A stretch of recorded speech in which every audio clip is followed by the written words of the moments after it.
And this is a French version. The publisher, he couldn't get the book printed. Pequeño libro rojo de la escuela.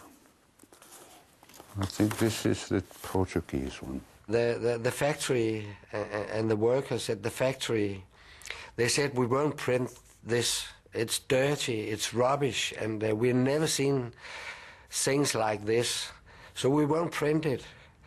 So they had to change to another printer, and then I think everything was upside down. The newspapers were there.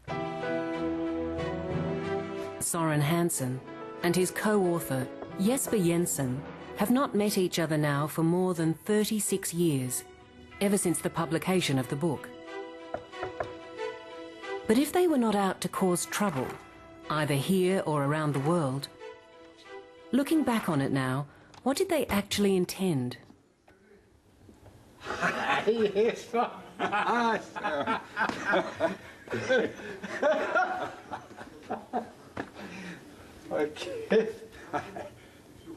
Det 30 år siden.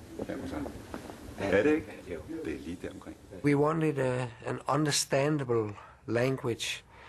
And if you look at these chapters in the book about sex and drugs, I think at that time that was the best written about these two things at that time. If I may put it this way, we really wanted trouble. But a constructive one. But I think we wrote the Little Red Schoolbook to change the public schools, and we were not satisfied by the situation in the school. And we had tried in many ways to point out what was wrong in articles, in newspapers and in magazines and so on. And then we thought that it was a very slow way to do it, and maybe there was a quicker way to point out important things about the public schools. The motives of those behind the Little Red Schoolbook may seem honourable, but was there any thought among them that the censors, at least of other countries, were there to be tested, as well as the notion of free expression itself? We didn't at all talk about censorship. No, that was not on the agenda at all. No. We didn't want to to challenge yeah, the freedom of expression. No, not at all. No, we didn't expect problems from the censors, in the sense that most of the country, most of the states and territories, I think all of the states and territories except for Queensland, were part of an agreement with the federal government that if something had been approved for importation by the federal censor, that would be permitted for distribution in their state, subject to a ministerial discretion. Were you surprised by the Puritan reaction to the Little Red Schoolbook? I was not surprised at it.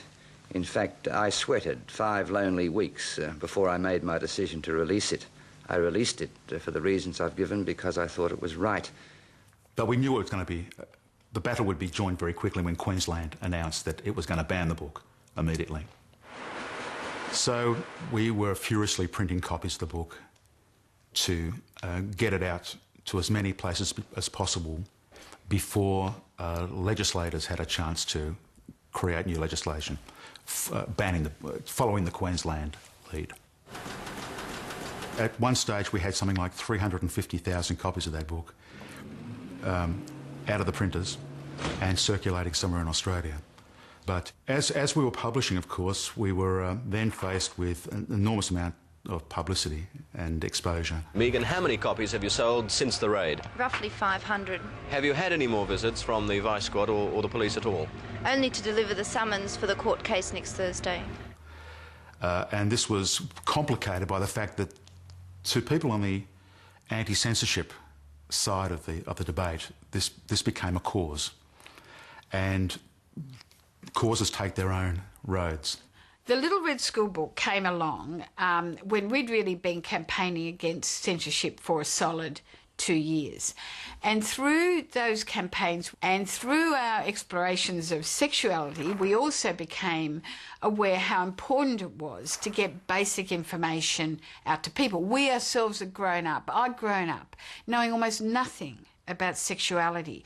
What were our motives in publishing it? Well, really it was, there were really political motives. They were anti-censorship motives. They were part of a broader set of political ideas that went through to everything, you know, from racism, sexism, anti-censorship, anti the use of authoritarian power to suppress ideas and even thoughts from being expressed, was really what we were about. Are you going to continue publishing Thor or Barunka? Well, it would be unwise for me to make any statement. I have said I've made no statement about the future, but I haven't said that I wouldn't. So we had, for instance, Wendy Bacon in Sydney with her university newspaper, printing slabs of the book in her newspaper, then handing them out in the schools. Of course, this was incredibly controversial. There was nothing we could really do, being under the hammer ourselves. Most school kids would not have the money to go and buy a Little Red Schoolbook. Well, have many of the youngsters actually been coming on trying to get it? Oh, there've been about 20, 25 school kids in this afternoon. So what we decided to do was publish it in a tabloid newspaper format and go out and distribute it free to school children. Wendy Bacon, the idea behind the Little Red Schoolbook is that it should be discussed with the parents, not just handed out to children. Do you realise that perhaps you're rubbing a lot of people up the wrong way by doing this? I think the idea of the Little Red Schoolbook is that it was a book written for 12-year-olds about that age group, for them to discuss if they like with their parents. The Conservatives who were opposed to the book, that was their biggest fear. Well, not necessarily their biggest fear, but their biggest argument against the book. This was going to be promoted and targeting school children. You know, young people were going to be facing this terrible stuff, and here's Wendy shoving it down their throats. But if the Little Red Schoolbook was the immediate cause of the fuss, in another way it's merely the catalyst for a wider debate on the dangers of censorship or the dangers of the permissive society, depending on your point of view. Wendy Bacon, activist, libertarian, legal advocate, journalist.